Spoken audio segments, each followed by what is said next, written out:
The world is a much different place now than what it was 20 years ago when we were all growing up as kids. The economy is going to shit, yada yada yada, but what this means is a rise in cozy escapism for gaming. It's why games like Stardew Valley continue to keep doing so well even years after their release. But for some people, jumping into a farm and yapping to people all day just isn't for them. Instead, jumping into a giant mysterious blue hole as Dave, who could probably be singing and dancing in an Ozempic or Jardiance commercial, is much more appealing. That's right, today we are going to be reviewing the up-and-coming masterpiece that is Dave the Diver and judge whether or not it is worth the hype it is getting on Steam. Spoiler, it definitely is. Speaking of spoilers, I recognize in the past I haven't been the best about keeping those out of the reviews, which in retrospect was really dumb. So don't worry, I'm not going to be putting any real spoilers to the end of the game in the video. I double checked, I promise. So let's get the plot right out of the way before I forget and spoil something. Essentially, you play as Dave, your typical average chiller dude, who is pretty much a nothing burger at the start and is treated that way by literally every single character. People just kind of push him around to do whatever they want from him, and well, he kind of just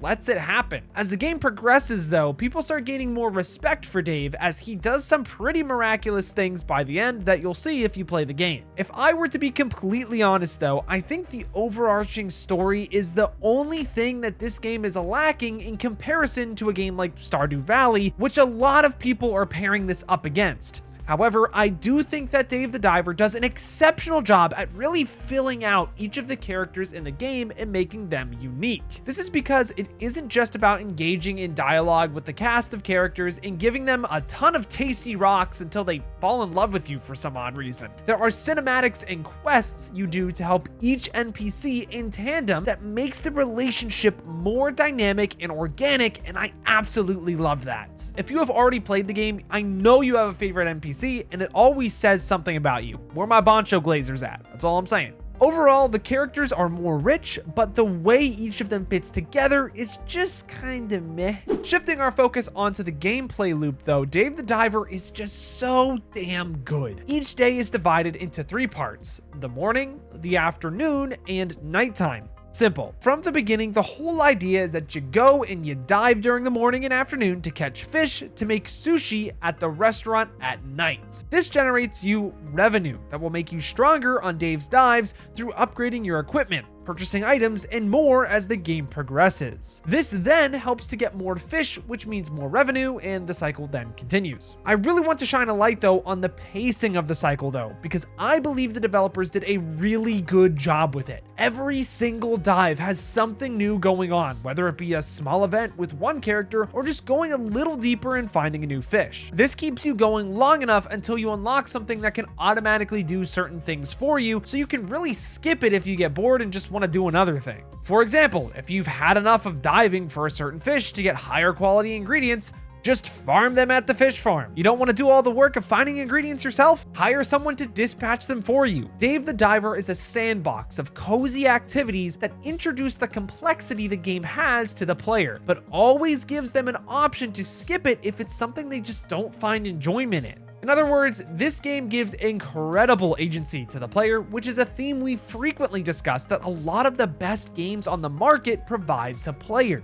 No gameplay loop is complete, especially in the cozy genre though, if the sensory experience is not up to par. Dave the Diver doesn't have a problem with this though. The game knocks the visual and auditory experience out of the park. Let's discuss the visuals first. Oh my god, does this game look absolutely stunning. Considering the game is primarily a 2D platformer in terms of controls and feel, the graphics could have been far simpler than they are, but they are extraordinary. The 3D landscape and the level of detail the developers put into the environment truly immerse the player into the aquatic biome Dave submerges himself within every single day. The first biome isn't even the only one that delivers this either. The deeper Dave goes, the more character the different depths of the ocean have. I won't spoil any of the later environments, just know that they are all unique and no 2 depths run together, making it even easier to enjoy and learn where different fish reside. It goes without saying that this game aesthetically is an artistic masterpiece. Transitioning to the auditory design, it just hits different like the visuals. Diving into the water feels crisp, using the knife feels swift and sharp, and slowing down time while shooting your harpoon or weapon feels sick and powerful. The soundtrack is no different. The environments do not have character through just sight alone. There are music transitions along with them, making it more memorable and immersive for the player in their experience. Bancho's sushi restaurant also passes the test of being an absolute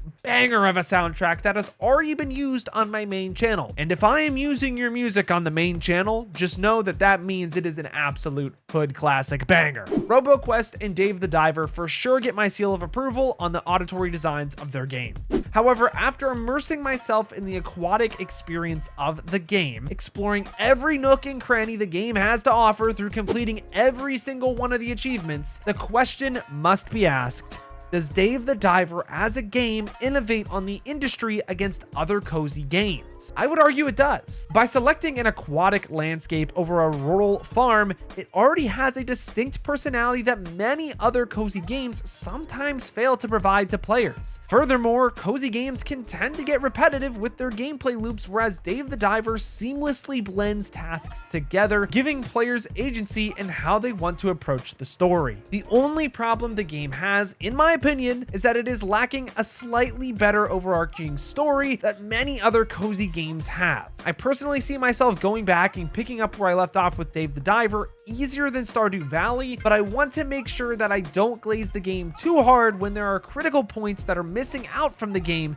that must be discussed when recommending products to people. So from the awe-inspiring atmosphere to a satisfying game loop, I give Dave the Diver a strong 9 out of 10. Many players, regardless of game preferences, are going to absolutely love this game and get immersed in its extremely amazing environments and characters. But the story, while it isn't horrible, isn't quite enough to be a game worthy of being truly legendary in my opinion. So if you are on the fence and are looking for something to occupy a bit of your time, give Dave the Diver a try. It is absolutely an experience I would recommend to anyone. And with that, thank you all so much for watching. But until next time, I've got to peace out and Paz out. I'll see you in the next one.